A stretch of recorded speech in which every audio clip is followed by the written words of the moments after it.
नमस्कार साथियों, सौरभ क्लासेज में आप सभी का एक बार फिर से हार्दिक स्वागत है। आशा करता हूं कि आप सारे लोग ठीक होंगे और अपनी पढ़ाई लिखाई में निश्चित रूप से लगे होंगे। पढ़ाई लिखाई आपकी अच्छी चल रही होगी। साथियों, हम लोग एक टॉपिक पढ़ रहे थे सर्वोच्च न्यायालय। जिन्होंने पुरानी कक्षाएं देखी होंगी उनको याद होगा। सर्वोच्च न्यायालय या उच्चतम न्यायालय के विषय में हमने एक लंबी चर्चा की है और सर्वोच्च न्यायालय से जुड़ी हुई शक्तियों पर भी थोड़ी सी बात हुई थी। पिछली क्लास में हमने वहां देखा था कि सुप्रीम कोर्ट के प्रारंभिक क्षेत्राधिकार क्या हैं। प्रारंभिक क्षेत्राधिकार की बात हमने कर ली थी। हम लोगों ने सुप्रीम कोर्ट की न्यायिक पुनरावलोकन की शक्ति पर बात कर ली थी।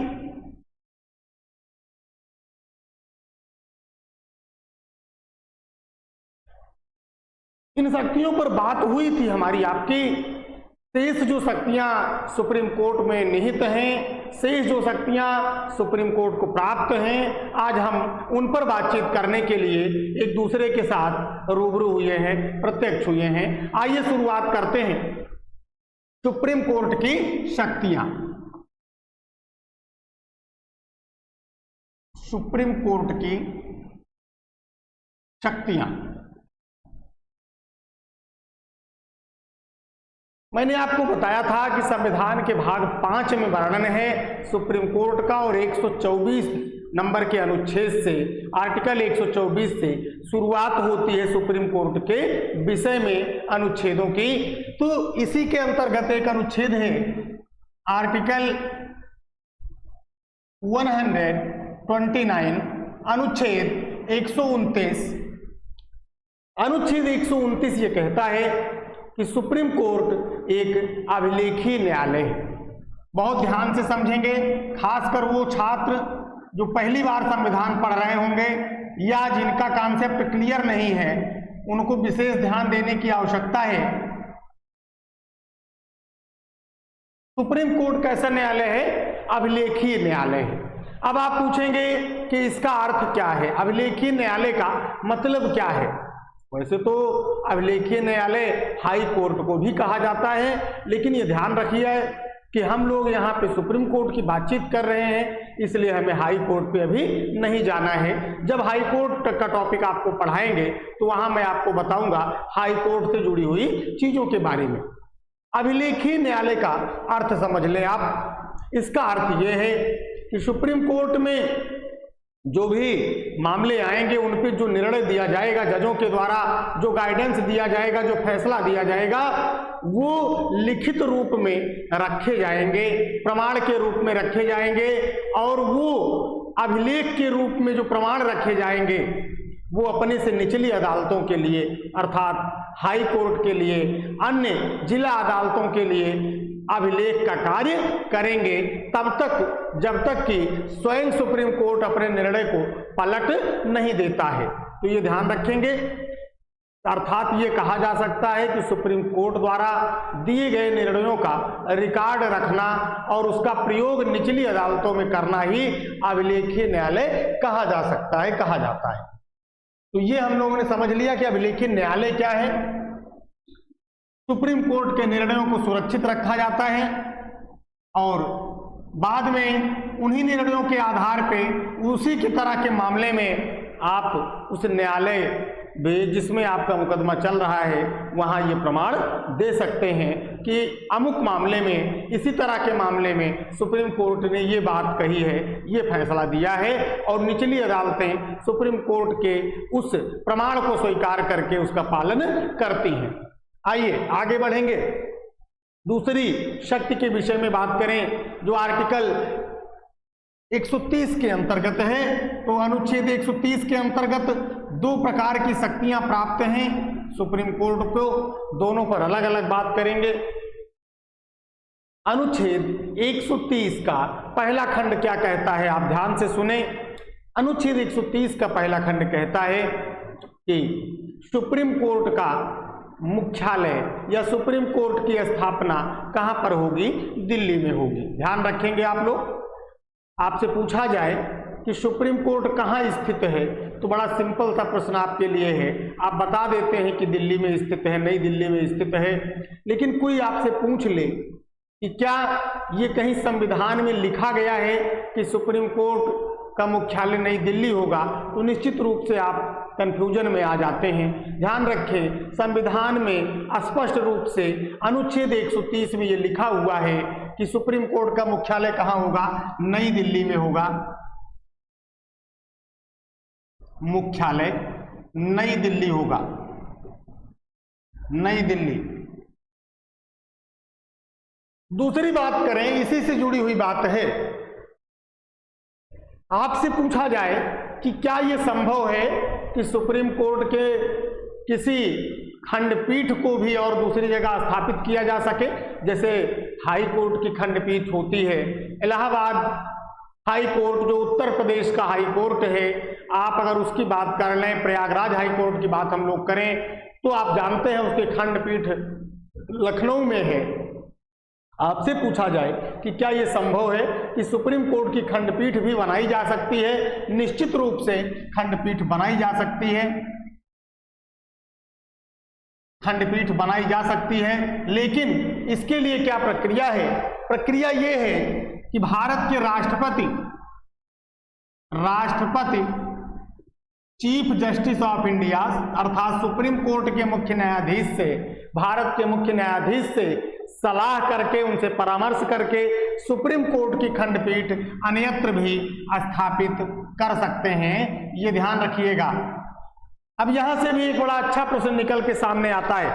प्रश्न निकल के ये सामने आता है कि क्या सुप्रीम कोर्ट की कोई खंडपीठ कहीं और स्थापित है? तो ध्यान रखना है, अभी तक ऐसा नहीं है।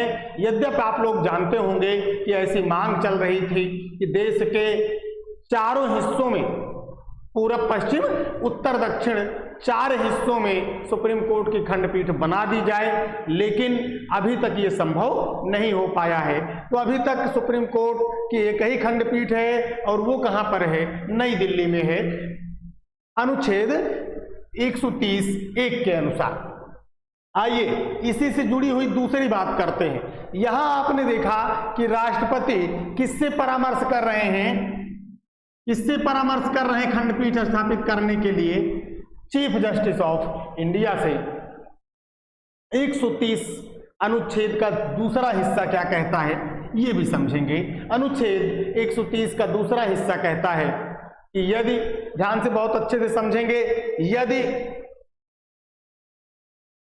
राष्ट्रपति और सुप्रीम कोर्ट के जो मुख्य न्यायाधीश हैं वो सहमत हों, तो सुप्रीम कोर्ट के जजों की बैठक नई दिल्ली के बाहर भी बुलाई जा सकती है। बहुत ध्यान से सुनेंगे। संविधान का आर्टिकल 130 का दूसरा पैरा ये कह रहा है कि वैसे तो ज्यादातर बैठकें नई दिल्ली में होंगी, दिल्ली में होंगी जहां मुख्यालय है सुप्रीम कोर्ट का, लेकिन यदि चीफ जस्टिस ऑफ इंडिया चाहे, ध्यान से सुनिएगा, यहां राष्ट्रपति चाह रहा है और परामर्श किससे ले रहा है? चीफ जस्टिस ऑफ इंडिया से। यहां उल्टा है, यहां कौन चाह रहा है? मुख्य न्यायाधीश CJI चाह रहा है और परामर्श किससे ले रहा है? परामर्श किससे ले रहा है? राष्ट्रपति महोदय से ले रहा है। सर्वोच्च न्यायालय के मुख्य न्यायाधीश अगर चाहें तो राष्ट्रपति से परामर्श करके सुप्रीम कोर्ट की जजों की बैठक भारत राज्य क्षेत्र के किसी अन्य स्थान पर भी बुला सकते हैं। अब तक ऐसी बैठकें 2 बार बुलाई गई हैं। दोनों स्थान आप जान लें, एक तो श्रीनगर में बुलाई गई और दूसरी जो बैठक है वो हैदराबाद में बुलाई गई थी, हैदराबाद में। तो 2 बार अब तक ऐसा हुआ है कि सुप्रीम कोर्ट के जजों की बैठक नई दिल्ली के बाहर बुलाई गई है। कहां कहां? श्रीनगर और हैदराबाद। निश्चित रूप से आप इस पर भी थोड़ा सा ध्यान रखें, खासकर वो छात्र जो थोड़ा सा बड़ी परीक्षाओं में शामिल हो रहे हैं उनके लिए ज्यादा महत्वपूर्ण है। आइए आगे बढ़ते हैं हम लोग। आपने अनुच्छेद 131 देख लिया है। अनुच्छेद 131 प्रारंभिक क्षेत्राधिकार के बारे में है सुप्रीम कोर्ट के। मैंने आपको बताया था कि सुप्रीम कोर्ट 2 या 2 से अधिक राज्यों के बीच विवाद, राज्य और केंद्र के बीच विवाद को प्रारंभिक क्षेत्राधिकार के अंतर्गत सुन सकता है। तो मैं दोबारा वहां नहीं वापस जा रहा हूं। मैंने आपको यह भी बताया था कि मौलिक अधिकार के उल्लंघन का जो मामला हो या संविधान की व्याख्या से संबंधित जो मामला हो, वहां भी डायरेक्ट सुप्रीम कोर्ट में सुनवाई हो सकती है। सुप्रीम कोर्ट सीधे उस पर बहस कर सकता है। लेकिन ध्यान रखना, हमें वहां नहीं जाना है, ये पिछली क्लास में हो चुका है। हम लोग अब आगे बढ़ेंगे तो आप बात करेंगे आर्टिकल 132 पर, अनुच्छेद 132 पर बातचीत करने जाएंगे। अनुच्छेद 132 क्या है, बहुत ध्यान से सुनेंगे। ये अपीलीय अपीलीय क्षेत्राधिकार है।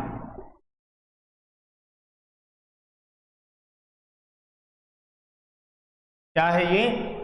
अनुच्छेद 132 में क्या लिखा हुआ है? अपीलीय क्षेत्राधिकार की बात की गई है। अपीलीय क्षेत्राधिकार क्या है साथियों? सिंपल शब्दों में समझ लें, किसी हाई कोर्ट द्वारा दिए गए निर्णय के विरुद्ध आप सुप्रीम कोर्ट जा सकते हैं, सुप्रीम कोर्ट में अपील कर सकते हैं। इसी को कहा गया कि यह सुप्रीम कोर्ट का अपीलीय क्षेत्राधिकार है।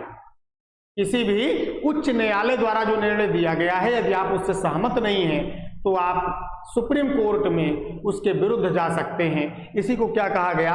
अपीलीय क्षेत्राधिकार कहा गया। आप अपील करेंगे सुप्रीम कोर्ट में और सुप्रीम कोर्ट उसकी सुनवाई करेगा। आइए आगे बढ़ते हैं।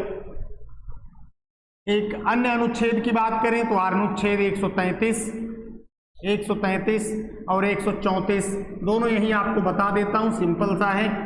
अनुच्छेद 133 क्या कहता है आप लोग जानते हैं, मैंने आपको बताया भी था पिछली कक्षा में कि जिला में जो जिला न्यायालय है, जिला अदालतें हैं, वहां 2 प्रकार के न्यायालय होते हैं, फौजदारी और दीवानी के। तो ध्यान रखेंगे, फौजदारी के जो मामले हैं और दीवानी के जो मामले हैं वो परिभाषित है अनुच्छेद 133-134 में।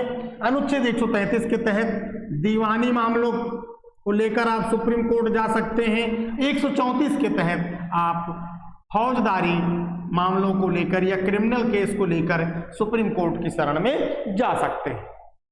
आइए आगे बढ़ेंगे हम लोग और बात करते हैं एक बड़े ही अन्य महत्वपूर्ण अनुच्छेद की, आर्टिकल संख्या 135, अनुच्छेद 135 की बात कर लेते हैं।